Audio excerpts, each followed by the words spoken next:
வயநாட்டுல நிலச்சரிவு வந்திருக்குன்னு சொல்லிட்டு இந்த உலகத்துக்கு முதல் கால் பண்ணி சொன்னது நீத்து. நீத்து ஜோஜோ.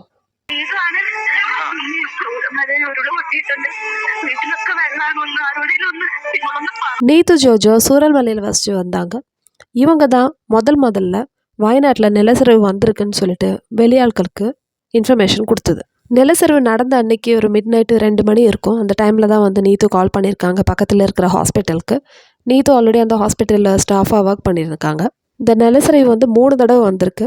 முதல் தடவை வந்து தண்ணியெல்லாம் வீட்டுக்குள்ளே வந்துடுச்சு. அந்த டைம்லேயே வந்து இவங்கெல்லாம் பதறி போய் ஒவ்வொரு வீட்டுக்காக வந்து மாறி மாறி போயிட்டே இருந்தாங்க. தண்ணி வர ஏரியாலெல்லாம் மக்கள் வந்து காலி பண்ணி வேறு வீட்டுக்கு போயிட்டே இருந்தாங்க. ஸோ கடைசியில் நீதோட வீட்டுக்கு வந்து ஒரு 40-50 பேர் வந்து இருந்தாங்க. பதறி போன நீது பக்கத்தில் இருக்கிற ஹாஸ்பிட்டல், அதே மாதிரி ஃபயர் ஸ்டேஷன், இவங்களுக்கெல்லாம் வந்து ஃபோன் பண்ணி தகவல் கொடுத்துருக்காங்க. ஆனால் வெளியே இருந்து யாருக்குமே வந்து இந்த சூரல்மலைக்கோ இல்லைனா முண்டைக்கோய்க்கோ வர முடியல.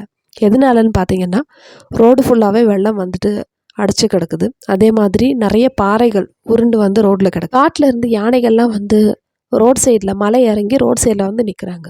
ஸோ இதனாலே வந்து நிறைய பேருக்கு வந்து மலை மேலே ஏறி போய் அவங்கள காப்பாற்ற முடியல. நீத்தோட ஹஸ்பண்ட் ஜோஜோ, அவங்க 4 வயசு குழந்தை, நீத்தோட ஹஸ்பண்டோட அம்மா அப்பா, இவங்க எல்லாரும் வந்து ஒன்றா தான் வந்து ஒரு ரூமில் இருந்தாங்க. கூட வந்து நான் ஆல்ரெடி சொன்ன மாதிரி பக்கத்து வீட்டுக்காரங்களும் எல்லாரும் ஒரு 40 பேர்லாம் வந்து ஒன்றா இருந்தாங்க. 2வது தடவை இந்த நிலச்சரிவு ஏற்பட்ட போது பெரிய பெரிய பாறைகள்லாம் வந்திருக்கு. அதில் வந்து நிறைய பேர் வந்து அந்த தண்ணியில் வந்து அடிச்சுக்கிட்டு போயிருக்காங்க. ஆனால் யார் வந்து போயிருக்காங்கன்னு சொல்லிட்டு யாராலையும் பார்க்க முடியல. கரண்ட்டும் இல்லை, ஃபுல்லாக சத்தமாக தான் இருந்தது எல்லா இடமும். இந்த டைமில் நீத்து அவங்களோட ஹஸ்பண்ட் எல்லாருமே வந்து மேக்ஸிமம் முடிஞ்ச அளவுக்கு வந்து ஆளுங்களை வந்து கூட சேர்ந்து நிறுத்தி அவங்களெல்லாம் காப்பாற்றிட்டு இருந்தாங்க. விடிய காலை ஆயிடுச்சு. அந்த டைமில் தான் வந்து எல்லாருக்கும் பக்கத்தில் வந்து பார்க்க முடியுது யார் யார் இருக்காங்கன்னு சொல்லிட்டு. நிறைய பேர் வந்து தண்ணியில் அடிச்சுட்டு போயிருக்காங்க. அப்போ தான் எல்லாருக்கும் தெரியுது யாரெல்லாம் வந்து தண்ணியில் அடிச்சுட்டு போயிருக்காங்கன்னு சொல்லிட்டு. இதே டைமில் தான் நீதுவும் தேடி பார்த்துட்ருக்காங்க. ஆனால் நீது வந்து அங்கே காணும்.